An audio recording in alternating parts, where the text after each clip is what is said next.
Tikeo Investment Management vous présente la revue de presse de Jean-Pierre Corbel.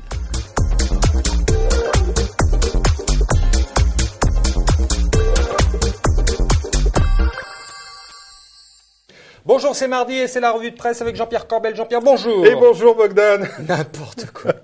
On va pas vous prendre au sérieux. Hein. Eh bien Bogdan, j'ai décidé de faire une revue sérieux, pas sérieux. Et comme c'est les vacances, je suis déguisé pour ça. Cette revue de presse, vous savez, à force de la faire, j'ai l'impression que ce sont les gens les plus sérieux qui sont le moins sérieux. Et d'ailleurs, je ne suis pas le seul à penser ça. Regardez ça. Je n'aurai donc qu'un seul adversaire.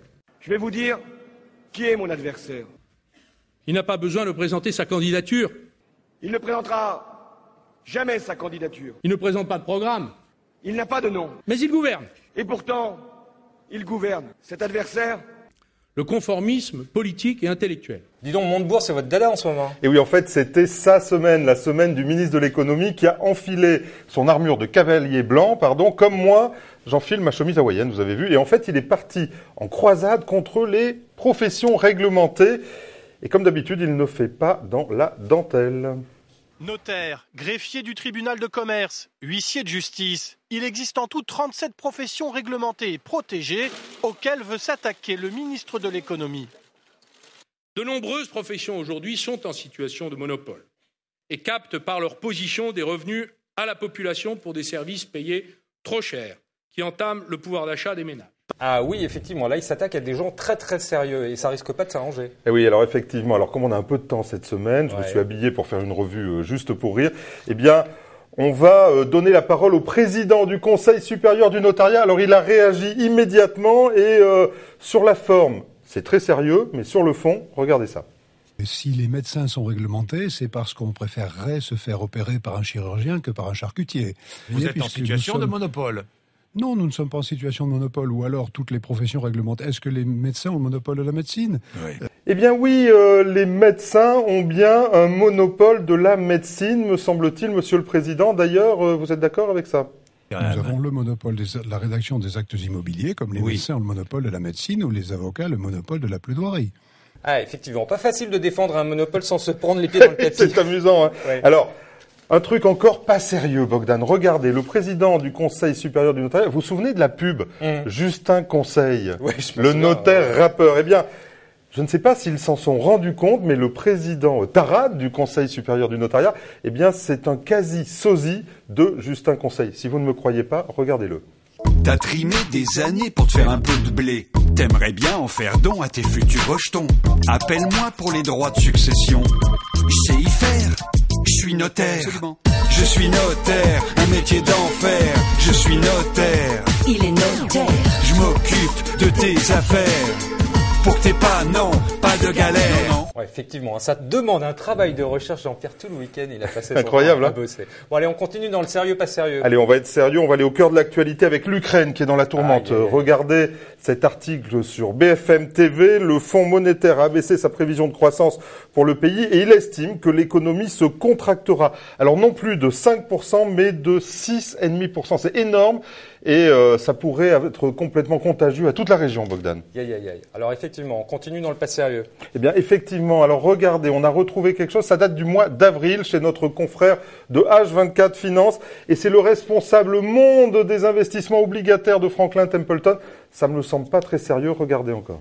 Quite simply, this is what our shareholders have entrusted us to do, is to search the globe for opportunities to invest for long-term returns. So what attracted us to Ukraine is a number of factors. First, the long-term potential of this country. There's an incredible wealth of human capital, of agricultural endowment.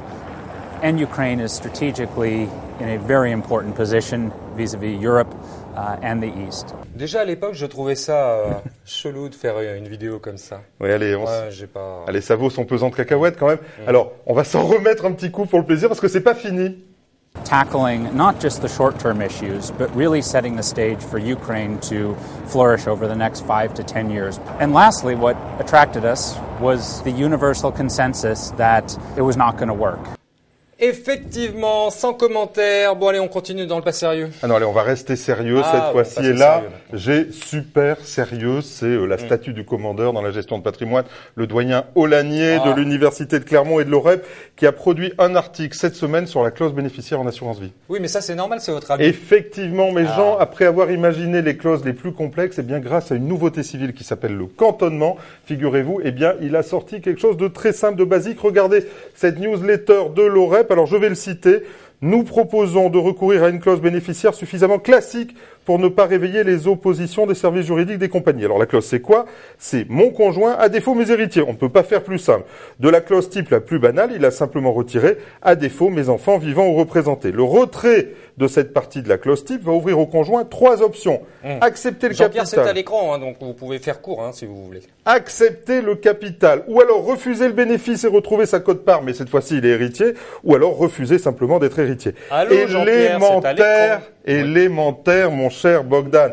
Une révolution tranquille comme a toujours su en faire le doyen Aulagnier. Il propose une rédaction plus poussée. Bien sûr, vous pouvez la retrouver sur la une de Club Patrimoine ou sur le site orep.fr. C'est comment une rédaction plus poussée? Eh bien, c'est un peu plus complexe, mais ça part de cette question simple. Allez, un petit top. Alors, un top cette semaine aux associations CIF. Et là, vraiment un énorme top, car elles ont réussi à s'unir pour agir. Et oui, c'est nouveau. Le village gaulois s'est réuni. C'est nouveau, effectivement, et c'est suffisamment important pour être souligné, pour réagir par rapport à la MIF. Et ils ont réussi non seulement à s'unir, mais à fédérer les associations de consommateurs et les associations de gérants. Alors, je vais vous lire une partie de ce communiqué commun. Si. La réforme actée au Royaume-Uni fait apparaître un appauvrissement de la gamme des produits offerts aux épargnants. La concentration du conseil vient sur les plus fortunés et la distribution reste entre quelques acteurs, dominants. Eh bien, l'adoption de mesures similaires en Europe continentale entraînerait une situation contraire aux objectifs de la MIF. Ce n'est pas une révolution, Bogdan, mais c'est une révolte déjà. Elle mérite d'être remarquée et bravo, vraiment bravo aux associations qui ont su s'unir. C'est la première fois et je les félicite. Juste pour rire maintenant. Allez, on termine par ça. Allez, on va juste se remettre parce que vraiment ça, un petit coup de juste un conseil. Regardez le sosie du Conseil supérieur du notariat, c'est trop drôle. Pour toute question immobilière, prends rendez-vous chez ton notaire. Avec lui, plus de zone d'ombre. Il t'explique tout de fond en comble.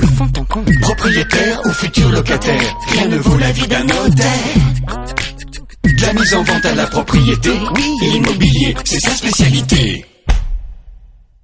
En tout cas, pour l'héritage, Jean-Pierre, j'espère que les enfants n'hériteront pas de vos chemises. Mais ils auront toutes mes chemises hawaïennes. Ils n'auront pas droit au cantonnement. Ils seront obligés de toutes les accepter. Ça va être la fête. Jean-Pierre, merci beaucoup. C'était un plaisir. Dernière revue la semaine prochaine. Tout à fait. Quant à moi, il ne me reste plus qu'à vous remercier, à vous donner rendez-vous mardi prochain. D'ici là, prenez soin de vous.